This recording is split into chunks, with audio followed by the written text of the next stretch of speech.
Hello friends, Yamini ज्योतिष में आपका स्वागत है। और आज मैं एक बहुत स्पेशल वीडियो बनाने जा रहा हूँ। बहुत सी मेरे पास रिक्वेस्ट आई थी। उस रिक्वेस्ट को मैंने सोचा कि आज दीपावली का दिन है, एक शुभ दिन है, तो आज ही के दिन ये वीडियो मैं बनाऊँगा। तो पुरानी सब जो मेरी वीडियोस थी वो सब अपलोड हो चुकी हैं। तो ये आज मैं लेटेस्ट वीडियो बना रहा हूँ, लाइव जिसको आप कह सकते हैं।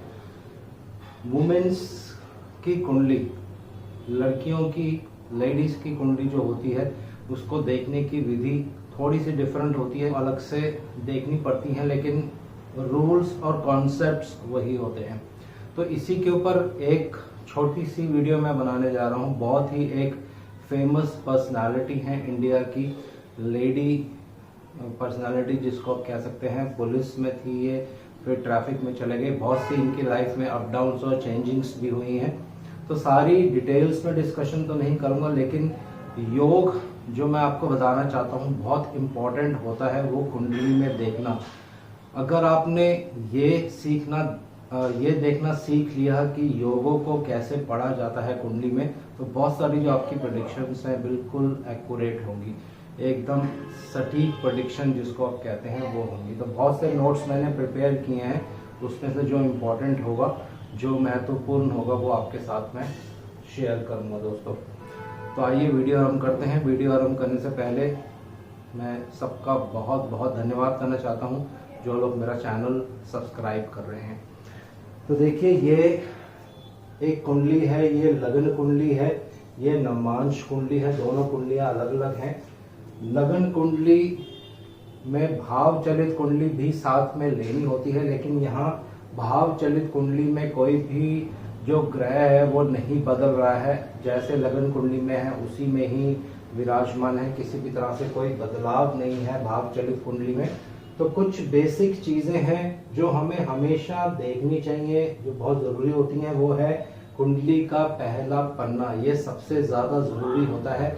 यहीं से अगर आप कुंडली देखना आरंभ करेंगे तो बहुत सी ऐसी योग होते हैं कुंडली में, बिल्कुल क्लियर रूप से आपको समझ आ जाएंगे। यहाँ देखेंगे एक बहुत इंपॉर्टेंट वीडियो अभी मैंने थोड़े दिन पहले बताई थी कि जब भी किसी व्यक्ति का जन्म होता है और उसको जो जन्म के समय में भोग्य काल दशा जो मिलती है वो पंचम हाउस या पंचम लॉर्ड से हमेशा कनेक्ट होगी। हमेशा उसका रिलेशन जो होगा वो पंचम भाव या पंचम हाउस से होगा। तो यहाँ देखिए, इनका डेट ऑफ बर्थ में शेयर नहीं कर रहा हूँ, लेकिन 1949 अमृतसर का जन्म है इनका। और ये कुंडली इंटरनेट पे भी अवेलेबल रहती है, जो लोग इच्छुक होंगे वो इसको ढूंढ सकते हैं, आराम से आपको मिल जाएगी। तो इनका बैलेंस जो दशा है, भोग्य काल जो दशा है, वो शनिदेव की मिली इनको। शनिदेव देखिए कुंडली में स्वयं पंचमेश हैं। पंचम भाव से ही आपकी इस जन्म में, जिसको आप कहते हैं जब आपका जन्म होता है, पंचम भाव से बैलेंस दशा हमेशा कनेक्ट होगी। अगर वो कनेक्ट नहीं हो रही है तो आपको अपनी कुंडली में टाइम रेक्टिफिकेशन या कुंडली का बर्थ टाइम हल्का सा चेंज करना पड़ेगा। ये बहुत इंपॉर्टेंट कॉन्सेप्ट है दोस्तों। और ये कॉन्सेप्ट मैंने एक बहुत ही अच्छे पंडित जी थे जो मेरे को चेन्नई जाते वक्त ट्रेन में मिले थे, उन्होंने मुझे कॉन्सेप्ट सिखाया था। थोड़ा सा कम्युनिकेशन उनसे नहीं हो पाया क्योंकि उनको हिंदी इंग्लिश नहीं आती थी और ज़्यादा मैं उनसे कुछ बातचीत भी नहीं कर पाया, लेकिन किसी तरह से इशारों से समझा के लिख के उन्होंने, उनको इंग्लिश लिखनी आती थी, तो ये एक कॉन्सेप्ट उन्होंने मुझे बताया था जो आपके साथ मैंने साझा भी किया था, इसके ऊपर वीडियो भी बनाई थी। तो बैलेंस दशा शनि की जो 1966 में खत्म हो जाएंगी जब ये 17 साल की हैं। तो देखिए, एक चीज मैं और यहाँ पे बताना चाहता हूँ कि पुराने जमाने में जब ये ज्योतिष बनी थी तब वुमेन्स या लेडीज या लड़कियां जो हैं वो काम नहीं करती थी, घर पे ही रहती थी। तो अच्छे अच्छे योग भी अगर उनकी कुंडली में होते थे तो उसका जो रिजल्ट होता था, उसका जो महत्व होता था, वो उनके संतान को प्राप्त हो जाता था या उनके जो भावी हस्बैंड होते थे, पतिदेव होते थे, उनको प्राप्त हो जाता था। लेकिन अब जो है समय बदल चुका है। जिस तरह से आप एक मेल की मेल का चार्ट देखते हैं, एक पुरुष की कुंडली देखते हैं, उसमें योग देखते हैं, कॉन्सेप्ट देखते हैं, सेम उसी तरह से भी आपको लड़कियों का चार्ट देखना चाहिए। कुछ कॉम्बिनेशन डिफरेंट होते हैं, वो जब समय मिलेगा तो आपको मैं डिटेल्स में बताऊंगा दोस्तों। तो यहाँ तक क्लियर हो गया। अब देखिए कुंडली के पहले पन्ने में ही बहुत अच्छे एक योग बन रहे हैं, जो मैं आपको थोड़ा सा बताना चाहता हूँ। वीरवार का इनका जन्म है। देखिए यहाँ पे मैंने लिखा है वीकडे लॉर्ड थर्सडे, बृहस्पतिवार को इनका जन्म है। और बृहस्पति देव कुंडली में नीच अवस्था में है, लेकिन वक्री हो गए हैं दोस्तों। जब भी बृहस्पति देव नीच के होंगे लेकिन वक्री हो जाएंगे और एक सुंदर भाव में बैठ जाएं, पंचम भाव में, नवम भाव में या स्वयं लग्न में ही, तो ये बहुत बहुत अच्छा जो है रिजल्ट देते हैं दोस्तों। तो यहाँ देखिए वारपति मेरे बली हो गए हैं। वीरवार का मेरा जन्म है, बृहस्पति मैंने आपको बता दिया है कुंडली में बहुत ज्यादा बलवान है, और वही बृहस्पति नवांश में अपनी ही राशि, उनकी जो 12 नंबर राशि है वहां विराजमान है। तो यहाँ तो ऑलरेडी बली हो गए थे, यहाँ पे उन्होंने और अपने बल को ग्रहण कर लिया है, अपने बल को और बढ़ा लिया है यहाँ पे। तो जब बृहस्पतिवार का जन्म हो और अनुराधा नक्षत्र हो, यहाँ पे देखिए इनके चंद्रमा अनुराधा नक्षत्र में है दोस्तों, तो एक बहुत अच्छा योग बन जाता है, जिसको सर्वार्थ सिद्धि योग कहा जाता है। ये योग बहुत कम कुंडलियों में आपको देखने को मिलेगा, लेकिन जिनकी कुंडलियों में ये योग बनते हैं, ये लोग जीवन में बहुत ऊंचाइयों पे जाते हैं और अच्छी वेल्थ, अच्छी प्रॉपर्टी, सब कुछ इनके पास होता है। तो बृहस्पतिवार और चंद्रमा अनुराधा नक्षत्र सर्वार्थ सिद्धि योग यहाँ पे बन रहा है।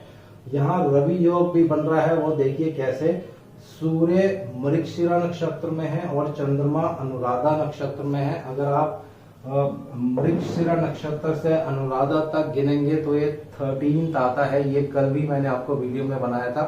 अगर आपके सूर्य देव जिस नक्षत्र में होंगे, वहां से अगर आपका नक्षत्र 4, 9 और कुछ और मैंने बताए थे 10, 13, 20 में पड़ता है, तो ये रवि योग बनता है, जो कि सूर्य से बनता है। सूर्य से जब कोई योग बनता है दोस्तों, तो बहुत ही ज्यादा पावरफुल रिजल्ट वो देता है। तो ये दो योग कुंडली के पहले पन्ने में ही आपको दिख गए कि अच्छी कुंडली है, कुंडली में स्ट्रेंथ है, कुंडली में पावर है। तो अब आगे चलते हैं। एक और बहुत इंपॉर्टेंट यहाँ पे महत्वपूर्ण, जिसको आप कह सकते हैं, लगन की डिग्रीज हैं 17, 26 और बुध देव की डिग्रीज हैं 17, 11। इसके ऊपर ऑलरेडी मेरी एक वीडियो है दोस्तों, अगर आप YouTube पे सर्च करेंगे तो मिल जाएंगे कि कुंडली में सबसे महत्वपूर्ण प्लैनेट कौन सा होता है। तो अभी 3 या 4 दिन पहले मैंने एक चार्ट देखा था, उनका नाम राजीव है, और उन्होंने मुझसे ये प्रश्न किया था कि कुंडली में महत्वपूर्ण प्लैनेट कौन सा होता है। तो शायद ये उनका आंसर है, मैंने यहाँ पे दे दिया है। कोई भी प्लैनेट अगर वो कुंडली में बली होगा, शुभ होगा, लगन का मित्र होगा और अच्छी अवस्था में होगा कुंडली में, और लगन की डिग्रीज के बिल्कुल बराबर होगा, तो बहुत ज्यादा बली हो जाता है। कंडीशन उसमें यही है कि वो शुभ प्लैनेट होने चाहिए, लगन के लिए शुभ होने चाहिए, चाहे वो मैलेफिक हो, उससे कोई फर्क नहीं पड़ता है, उस लगन के लिए शुभ होने चाहिए। तो देखिए यहाँ बुध देव जो हैं स्वयं लग्नेश ही हैं, तो कुछ कहने की यहाँ जरूरत नहीं है। लग्नेश जब बली हो जाते हैं, पावरफुल हो जाते हैं, तो जीवन में सब सुख सुविधाएं जो हैं आपको हमेशा मिलती हैं। उसके लिए एक रूल है जो फॉलो करना पड़ता है, वो है सही समय पे सही दशा का आना। ये बहुत जरूरी होता है। आपकी कुंडली में बहुत अच्छे राजयोग है, बहुत अच्छे धन योग हैं, लेकिन सही समय पे अगर सही दशा आपको नहीं मिलेगी, उसको भोगने का जिसको कहते हैं समय ही नहीं मिल पाएगा आपको, तो आप उन राजयोगों को भोग नहीं पाएंगे। वो कुंडली में हमेशा एज इट इज रहेंगे, लेकिन अपना रिजल्ट नहीं दे पाएंगे। तो ये एक कहावत है जो ज्योतिष में आपको याद रखनी है, सही समय पे सही दशा का आना और कुंडली में अच्छे योगों का बनना, तो व्यक्ति ऊंचाइयों पे जाता है, जीवन में बहुत तरक्की करता है दोस्तों। तो यहाँ ये हो गया। अब एक सिंपल रूल मैं आपको बताने जा रहा हूँ। जब आप किसी का भी चार्ट देखेंगे तो ये रूल आपको बहुत मदद करेगा। लग्नेश अगर नवम भाव में होंगे और वक्री हो जाएंगे और डिग्री वाइज वो लगन की डिग्रीज के बहुत बहुत पास होंगे, कुछ सेकंड्स का ही उनमें अंतर होना चाहिए, तो वो अत्यंत बलशाली हो जाते हैं दोस्तों। यहाँ देखेंगे ये रूल, लग्नेश बुध हैं, वक्री हो गए हैं। वक्री होने से उनकी जो स्ट्रेंथ है, जो पावर है, वो 3 गुना बढ़ जाती है। डिग्री वाइज मैंने आपको बता ही दिया है। तो यहाँ लग्नेश बहुत ज्यादा बली हो गए हैं दोस्तों। बली होने के साथ साथ 2 ऐसे ग्रह मंगल देव और सूर्य देव के साथ युति कर रहे हैं। तो एक और रूल है जो मैं आपको यहाँ बताने जा रहा हूँ। ये बहुत सारे रूल्स कॉन्सेप्ट्स हैं, आपको याद करने पड़ेंगे। आप अच्छी बुक्स में पढ़ेंगे तो कहीं कहीं रूल्स ये लिखे रहते हैं, आपको पढ़ना पड़ेगा, पूरी बहुत अच्छी बुक्स पढ़नी पड़ेंगी। लेकिन मैं आपको रेडीमेड ये रूल्स दे रहा हूँ। कोई भी वक्री ग्रह अगर पावरफुल होता है, खासकर अगर वो लग्नेश हो और वो बहुत ज्यादा स्ट्रेंथ लेके बैठे हो कुंडली में, उनके साथ कोई प्लैनेट अगर विराजमान होगा तो वो भी बली हो जाता है, अच्छा रिजल्ट देता है। तो यहाँ देखिए मंगल देव और सूर्य देव बुध देव के साथ बैठेंगे। यहाँ बुध देव अस्त नहीं है। और एक और बात मैं यहाँ बता देता हूँ, बुध देव कभी भी अस्त नहीं होते हैं। इसके पीछे क्या रूल होता है ये आने वाले समय में आपको मैं बताऊंगा। तो मंगल देव का बली होना और सूर्य देव का बली होना अथॉरिटी की तरफ लेके जाता है। सूर्य देव गवर्नमेंट है, मंगल देव पुलिस को इंडिकेट करते हैं और बुध देव स्वयं लग्नेश हैं। तो लग्नेश की युति इन ग्रहों के साथ, और नेम फेम दिलवाने वाले ग्रह जो होते हैं वो बृहस्पति हैं दोस्तों। अगर आपकी कुंडली में बृहस्पति बहुत ज्यादा पावरफुल होंगे और जिस प्लैनेट की दशा अगर चल रही है उस पर दृष्टि डाल देंगे तो आपको नेम और फेम मिलेगा। तो यहाँ देखिए बुध देव के ऊपर बृहस्पति की पंचम दृष्टि है दोस्तों। पंचम दृष्टि बृहस्पति की बहुत शुभ होती है। तो यहाँ नेम और फेम बृहस्पति इनको देंगे जब बुध मंगल सूर्य देव की दशा अंतर दशाएं आपस में चलेंगी। तो और आगे बढ़ते हैं। इनकी दशा जो है 1966 में शनिदेव की दशा खत्म हो गई थी जब ये 17 साल की थी, और बुध देव की दशा आरंभ हो गई दोस्तों। अच्छी समय में अच्छी दशा मिलना अब 17 और 20 लगभग 34-35 वर्ष की आयु तक इनको बुध देव की ही दशा चलने वाली है। बुध देव के बारे में ऑलरेडी सारा मैंने आपको एक्सप्लेन कर दिया है, कुछ कहने की उसमें जरूरत नहीं है। और यही बुध देव 2 ऐसे प्लैनेट्स के साथ जो ऊंचाइयों पे लेके जाएंगे, इनको गवर्नमेंट में एक अच्छी पोस्ट दिलवा सकते हैं क्योंकि सूर्य देव भी साथ में है। परंतु एक चीज और यहाँ पे बहुत जरूरी है, भाग्य का साथ देना बहुत जरूरी है दोस्तों। तो यहाँ देखिए बुध और शुक्र देव भाग्येश और नवमेश और भाग्येश और दशमेश में राशि परिवर्तन हो रहा है दोस्तों। जब भी राशि परिवर्तन 2 मित्रों में होता है और वो एक केंद्र एक त्रिकोण के स्वामी होते हैं तो अपने आप में ये बहुत बड़ा राजयोग है दोस्तों। तो उसी की महादशा बुध देव की महादशा आरंभ हो गई है। तो जैसे लास्ट वीडियो में मैंने आपको बताया था, राजयोग अगर लगन कुंडली में आपके बनते हैं तो आपको नवांश कुंडली में भी वो चेक कर लेने हैं। यहाँ देखिए यही बुध देव नवांश में अपने ही घर में है और बली हो गए हैं और यहाँ पे उनको दिग्बल भी मिल जाता है। लगन में बुध देव बहुत ज्यादा बली होते हैं।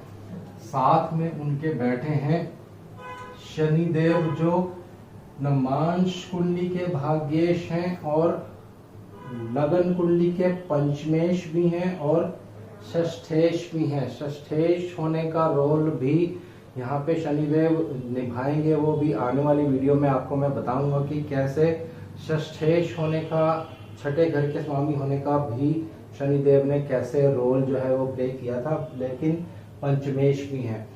और देखिए शुक्र देव की दृष्टि इन दोनों पर पड़ रही है। शुक्र देव जो लगन कुंडली के भाग्येश हैं दोस्तों, भाग्य आपका साथ देने वाला है जब बुध देव की महादशा आएगी।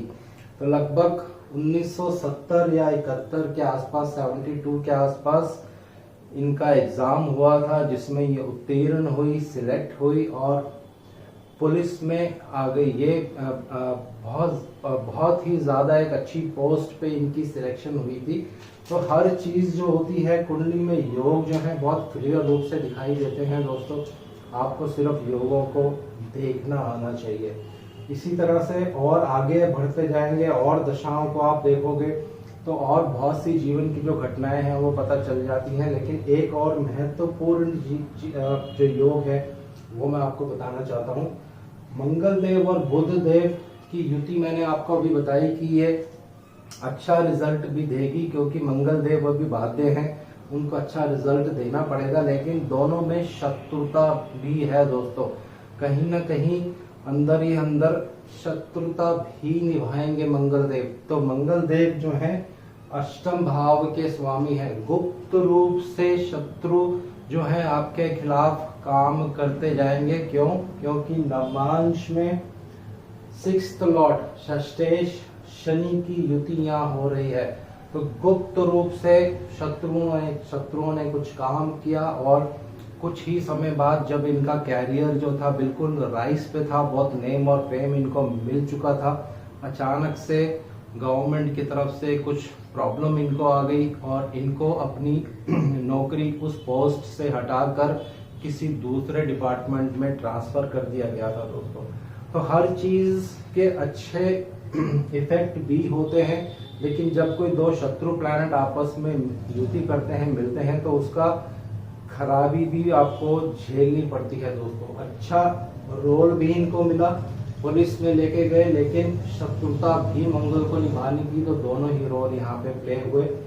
शनिदेव ने भाग्येश का रोल भी प्ले किया नवमांश में, परंतु छठे घर के भी स्वामी थे। तो छठा घर क्या होता है, किसी तरह की ऑब्स्ट्रक्शन आ जाना, किसी तरह की प्रॉब्लम आ जाना, वो भी किसी शत्रु द्वारा, अंदर ही अंदर किसी ऐसे व्यक्ति द्वारा जिसको आप बहुत अच्छे से जानते हैं, बहुत अच्छे से पहचानते हैं, वही लोग जो है आपके खिलाफ षड्यंत्र कर देते हैं। तो और बहुत सी अच्छी चीजें हैं कुंडली में बताने के लिए, लेकिन ये बेसिक्स था जो मैंने आपको बता दिया है।